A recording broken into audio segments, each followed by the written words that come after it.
I found out my husband was having dinner with his girlfriend. So I reserved the table beside them and arrived with her husband. When they saw me, the entire restaurant went silent. It started with something small. A dinner plan canceled at the last minute. That's all it was, just a text message that would unravel everything I thought I knew about my life. Work dinner. Client flying in from New York. I'll be home late. Don't wait up. That was the message from my husband, Robert. I didn't think twice about it. Robert was a successful venture capitalist in Austin, always juggling deals, always glued to his phone. We'd been married for 9 years. Built this beautiful life together. 2 kids. A modern farmhouse outside the city. Shared everything, or so I thought.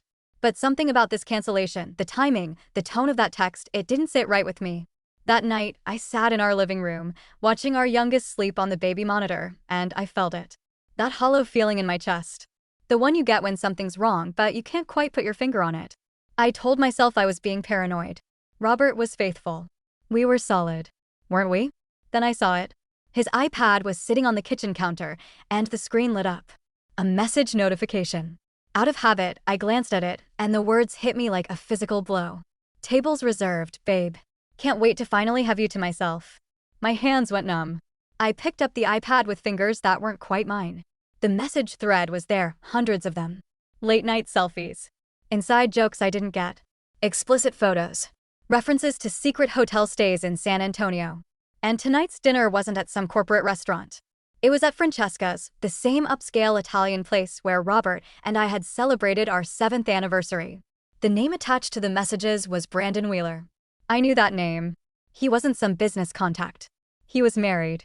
I'd met his wife, Caroline, exactly once, at a tech conference last year. They seemed happy. They had a little girl. My stomach turned. This wasn't just an affair. This was calculated deception.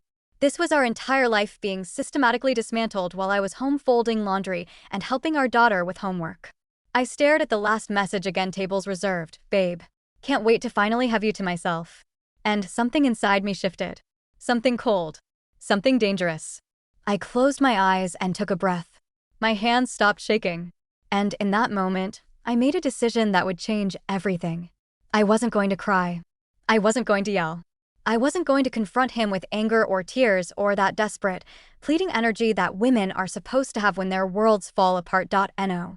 I was going to show him exactly what strategic thinking looked like.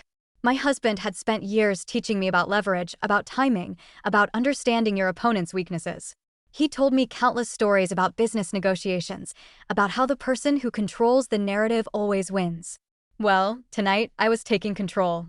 I picked up my phone, and with a calmness that surprised even me, I began to type out the first of many plans that would unfold over the next 72 hours. By the time I was done, Robert's world wouldn't just be shaken. It would be systematically dismantled in front of an audience. I smiled to myself as I set my phone down. Dinner at Francesca's on Friday night. Let's make it unforgettable. I didn't sleep that night.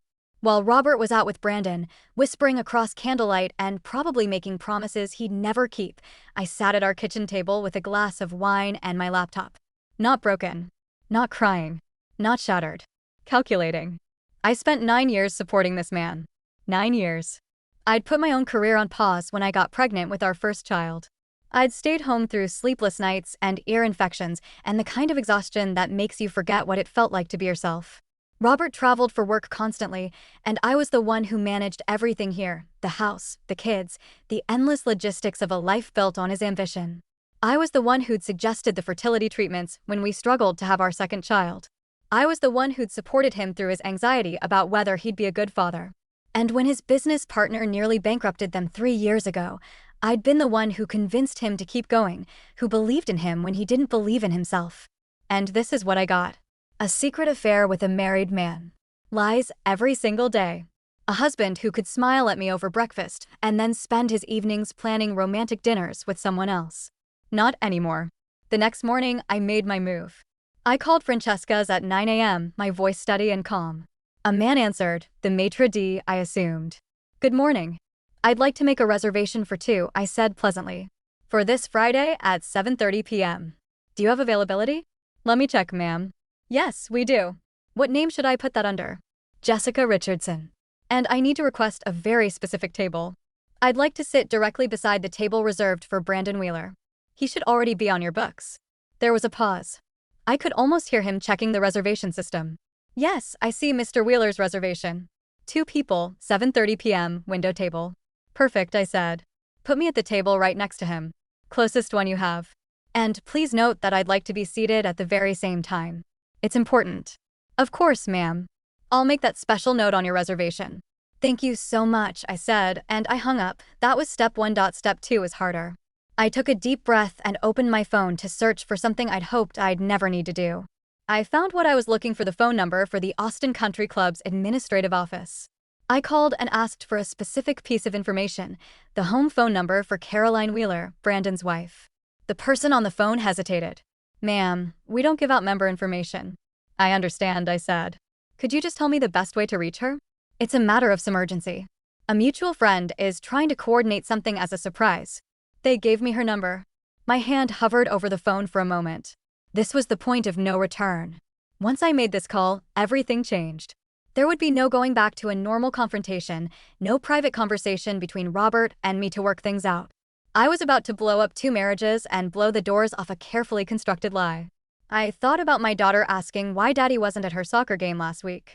I thought about the nights I'd lain awake while Robert was supposedly at a late business meeting in San Antonio. I thought about Caroline Wheeler, who had no idea that her husband was out buying her a lie with every kiss. I dialed her number. A woman answered on the 3rd ring. Hello? Hi, Caroline. This is going to sound insane, and I'm not sure you'll believe me, but I need about 5 minutes of your time. And I promise you, it's going to change everything. There was a long silence. Then she said, Who is this? My name is Jessica Richardson. My husband is Robert Richardson. Your husband Brandon, he's been having an affair with Robert. And on Friday night, they're having dinner together at Francesca's. I've booked the table right next to them, and I thought you might want to be there too. The line went quiet. For a moment, I thought she'd hung up. Then I heard her voice, barely above a whisper. Are you sure? Completely sure, I said. I have messages, photos, hotel receipts, everything. I want to show you, and then I want to ask you something. Are you willing to have dinner with me on Friday? After another pause, she said yes. Yes, I am. Friday arrived like a held breath finally released. Francesca's was glowing. It was the kind of restaurant that specialized in romance, soft jazz playing in the background, candles flickering on every table, waiters moving with practiced elegance between the cozy booths. The kind of place you brought someone you wanted to impress, not someone you were cheating with. Caroline met me in the lobby at 6:15 p.m. She was stunning, tall, with dark auburn hair pulled back in a sleek ponytail and intelligent eyes that were currently red-rimmed from crying. She wore a simple black dress and an expression of quiet fury that told me she was past the crying stage and had moved directly into the revenge stage. I appreciate you coming, I said, taking her hand. I appreciate you being honest with me, she replied. I've suspected something was off with Brandon for months. I just couldn't prove it. I'm glad I was wrong about what it was, and I'm glad you had the courage to tell me. We were seated at 6:50 p.m. at the table directly beside the one I'd reserved for Robert and Brandon. Not close enough to seem conspicuous, but close enough to hear every word of their conversation. Caroline and I opened our menus and began the hardest part, the waiting. At 7:04 p.m., Robert walked through the door. He was holding hands with Brandon. My husband was holding another man's hand, and his face lit up in a way I hadn't seen him look at me in years. For a second, just a second, I let myself feel it. The betrayal. The loss. The anger so hot and consuming that I could barely breathe. Then I locked it down. Robert glanced around the restaurant as the hostess led them toward their table. And that's when his eyes found mine. He froze. Actually froze mid-step, like someone had hit a pause button on his life. Brandon kept walking, oblivious, his hand still in Robert's. But when he noticed Robert had stopped and turned to see what he was looking at, Brandon went still too. He stared at me. Then at Caroline. Then back at me again. Caroline smiled. Just a small, knowing smile. Good evening, Brandon. Robert's face went the color of old newspaper. He opened his mouth. Closed it. Opened it again. Jessica, what? What is this? What are you doing here? I closed my menu slowly and set it on the table with deliberate calm. Having dinner, I said simply. You told me this was your favorite restaurant. I thought I'd finally see what all the fuss was about. And I just had to meet the man my husband has been spending so much quality time with, Caroline added sweetly. She tilted her head, studying Brandon with something like clinical interest. You know, you look different in person than in the selfies. less charming somehow. The entire restaurant had gone silent. I could see people's forks frozen in midair. Waiters had stopped moving. A couple 2 tables over was openly staring. Brandon's mouth opened and closed like a fish. We were just having a business dinner. Discussing a potential investment opportunity. Really? I raised an eyebrow. That's interesting, because according to the messages you sent my husband, the only thing you were investing in tonight was time in a hotel room afterward. And you used some very specific language. Want me to quote you, or would you prefer to sit down and pretend this is all a misunderstanding? Robert tried to take his hand back from Brandon's, but Brandon held firm for a moment, then let go so suddenly that Robert stumbled slightly. Ladies and gentlemen, the waiter appeared, professional but clearly rattled. Would you like to dine together or separately? I looked Robert directly in the eyes and said, separately. And very kindly, put their bill on ours. Consider it a parting gift. Robert's face flushed crimson. Caroline leaned forward slightly. A parting gift for your honesty and integrity, she said. Which, as you can see, neither of you possess. The waiter practically ran away to give us space. And that's when I pulled out the real evidence. But we weren't done yet. Not by a long shot. Robert tried to regain his composure, his hand gripping the back of his chair so hard that his knuckles went white. Brandon, on the other hand, looked like he was seriously considering whether he could make it to the bathroom to throw up. People around us pretended not to watch while very obviously watching. The restaurant had transformed into a theater, and we were the only show worth seeing. I leaned back in my chair with a calmness that seemed to terrify them both. You two look tense. Problems at home? Or perhaps, Caroline added, problems caused at home? Brandon hissed under his breath, what do you want, Michael? What is this? My name's not Michael, I said quietly. It's Jessica. And what I want is very simple. You took my marriage, so I figured I'd take back my dignity and maybe a little more. I reached into my purse and pulled out a small object, so small that most people wouldn't have noticed it. A sleek black device that looked almost like a pen. It's a discreet voice recorder, I explained, holding it up so both of them could see. And it's not the only one I have. Brandon paled so completely that I thought he might actually faint right there between the bread baskets.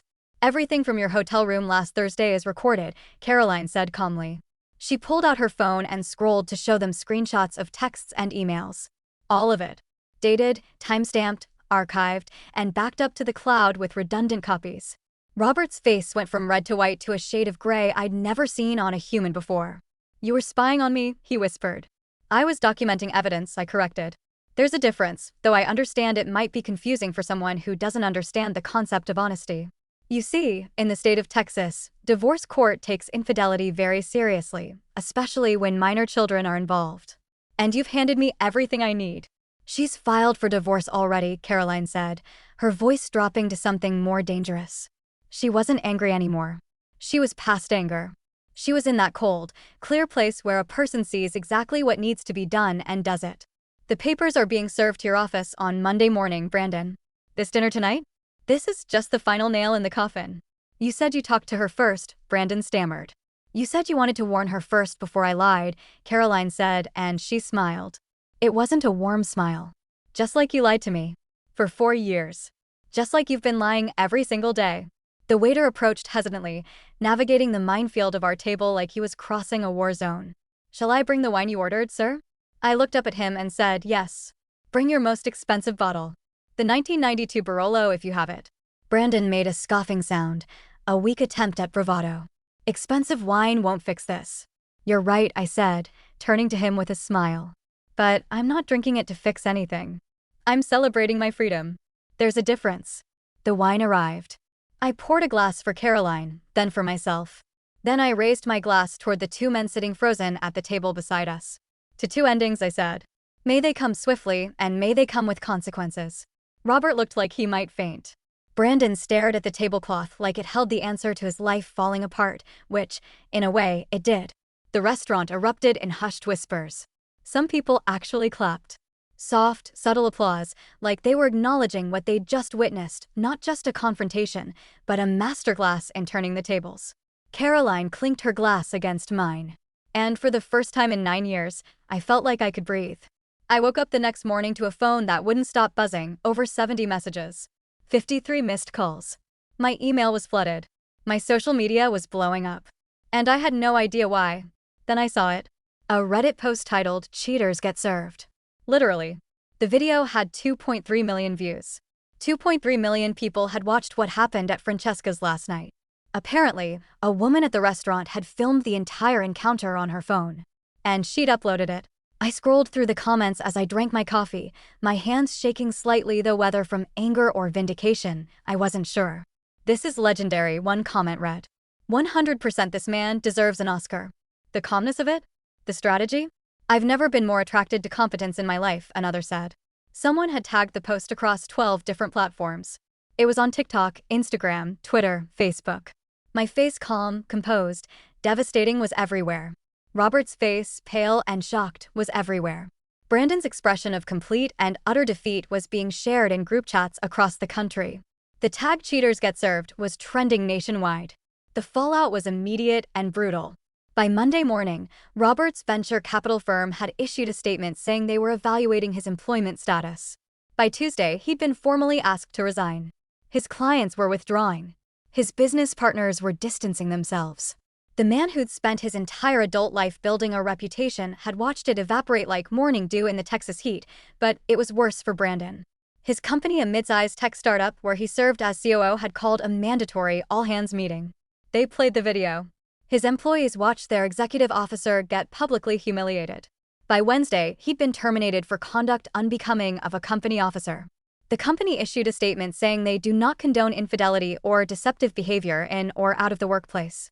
He became a meme overnight. "Cheater gets clapped by husband and wife" team tag. His LinkedIn was flooded with comments. His friends, the ones who hadn't ghosted him yet, were taking down photos of him from their social media accounts. He'd become radioactive. As for the divorce proceedings, it was almost anticlimactic. My lawyer walked into the courtroom with copies of everything: the recorded conversations, the hotel receipts, the text messages, the screenshots, the video that had gone viral, and the testimony from a woman who'd been sitting at the restaurant and could verify every word that was said.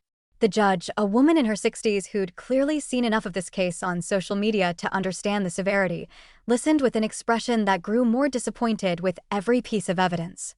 "I have to say," she told the courtroom, "in 22 years on the bench, I've rarely seen a case with this level of documentation. Or this level of betrayal. She granted me full custody of our 2 children. Full.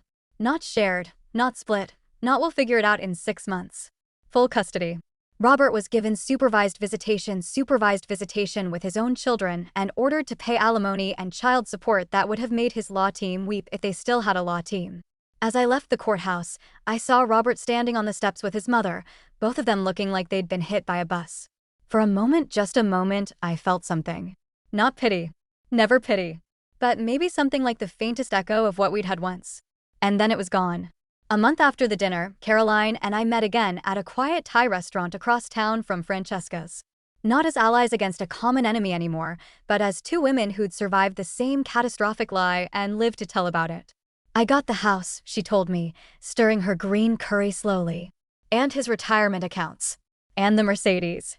And honestly, the best part isn't the money. It's knowing that he'll spend the rest of his life explaining that video to every single person he meets. That's a life sentence." Robert moved back in with his parents, I told her. In Houston. He's apparently telling people he's taking a sabbatical to find himself. I don't think anyone's believing him. He lost his firm, lost the house, and he's barely seeing the kids because supervised visitation is actually, supervised. One of my friends saw him at a grocery store, and he looked about 100 years old. "And Brandon?" Caroline asked. "Deleted all his social media. Moved to somewhere in Colorado, I think. He tried to rebrand himself as a life coach for about 6 weeks, but every time he set up a new account, someone tagged him in the video again. Eventually, he just gave up." Caroline clinked her glass against mine. "To consequences." I raised mine. "To truth." In the months that followed, something strange happened. I didn't just survive. I thrived. The visibility from the video, while brutal, had actually opened doors I didn't know existed. A podcast producer contacted me about doing a true crime series. A lawyer reached out about consulting on a book she was writing about infidelity in high-net-worth relationships. A startup wanted me to speak at their conference about strategic decision-making under pressure. I turned most of it down. But I accepted a position as a strategic consultant for a private equity firm, one of Robert's former rivals, which made the irony almost too perfect. The salary was substantial. The work was challenging. And it felt good to use my brain for something other than managing a household around my husband's schedule. I bought a new house. Not the farmhouse, too many memories, too many rooms filled with a life that turned out to be a lie. A modern townhouse near the lake, with high ceilings and floor-to-ceiling windows and space that was entirely mine. I filled it with books and art and plants and silence. Beautiful, peaceful silence. My children, after a brief adjustment period where they struggled with why Daddy wasn't living with us anymore, actually seemed lighter. Happier. My daughter stopped asking why Robert missed her soccer games. My son stopped waking up with stomach aches. I'd taken their pain and transformed it into something else. Not vengeance, exactly. Justice, maybe. Or just the simple, radical act of refusing to be a victim of my own life. 6 months after the night that changed everything, I returned to Francesca's. It was a Friday evening, the same time of week, the same time of night. I was alone. Intentionally alone. Not lonely, there's a difference, and I've learned to appreciate it. The maitre d' at the host stand looked up as I walked in, and recognition flickered across his face. I'd become the restaurant's most famous patron, the woman from the video. "Ms. Richardson," he said, and he actually smiled. "Welcome back. We've been hoping you'd return." "Thank you," I said. "Do you have the table available?" "The one from before?" "Better," he said. He led me to a quiet corner, a booth with an excellent view of the entire restaurant. It was elegant, private, and clearly reserved for their most important guests. "This is the best table in the house. We're saving it for you from now on." On the house. I slid into the booth, and I ordered wine the expensive kind and sat back to observe. The restaurant was full of people in various states of connection. Some couples were leaning across their tables, eyes locked. Others sat in comfortable silence, secure in the knowledge of what they had. A few looked like they were on first dates, awkward and hopeful. There were business dinners, family celebrations, milestone moments. And there was me. Alone. Whole. Unbothered. I thought about Robert, wherever he was tonight. I thought about Brandon, trying to build a new life in a small town where nobody yet knew what he'd done. I thought about Caroline, who'd messaged me that afternoon to say she was starting a nonprofit that helped people rebuild their lives after infidelity and betrayal. I thought about that night at Francesca's, about the moment Robert's face registered what was happening, about the cold clarity I'd felt in that moment, the moment I decided that my life wasn't going to be defined by his choices anymore. The waiter brought my wine, a beautiful Barolo, from a year I'd never tasted before, and as I lifted the glass, I realized something. Sometimes silence is louder than any outburst. Sometimes the most devastating thing you can do is respond to chaos with crystal clear strategy. And sometimes the best revenge isn't revenge at all. It's living better. It's choosing yourself. It's building something better from the ruins of what was supposed to last forever. It's sitting alone in a beautiful restaurant, drinking expensive wine, and knowing that you did what needed to be done, not out of spite, but out of self-preservation and respect for your own life. I looked around at the soft candlelight, the elegant waiters, the gentle jazz music. This place that had been the stage for the most important moment of my life had become something else now. Not a place of pain, but a place of victory. Not a place of endings, but a place of beginnings. I raised my glass in a private toast. To truth. To dignity. To the kind of strength that doesn't need to shout to be heard. And then I smiled, set down my glass, and began to enjoy the best dinner of my life. The table was perfect. I was finally, completely, undeniably free.